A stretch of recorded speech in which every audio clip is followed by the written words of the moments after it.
I had a gap on my CV, obviously more than that, but to an employer it was just a gap.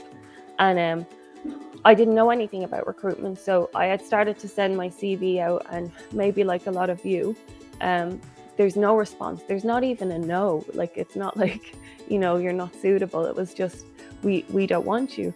And I was getting no response and no response. And then what would happen is when I would get a response and I get called for interview, I put so much pressure on myself that I wasn't letting the real me come out in the interview, and then I wasn't getting a job. So I think one day I went into an agency, it's called Julia Ross, and I didn't even know how recruitment agencies worked. Like, I thought that the candidate or the job seeker would have to pay the agency.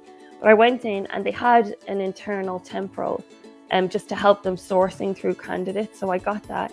It was a temporary contract. It was for 4 weeks, and then they made me permanent. And that's how I fell into recruitment.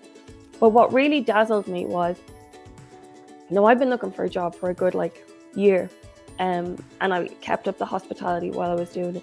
The things that the recruiters were saying to people on the phone, I'd never heard them before. I'd never been given that advice. You're not taught it in school on how to present your CV or your resume.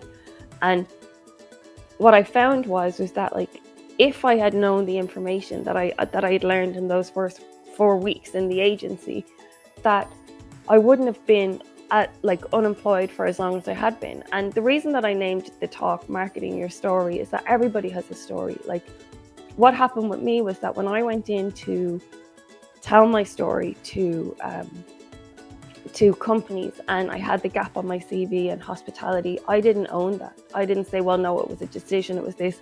I was almost apologetic. And if I couldn't own my narrative, and if I didn't believe my narrative, it wouldn't work for them either.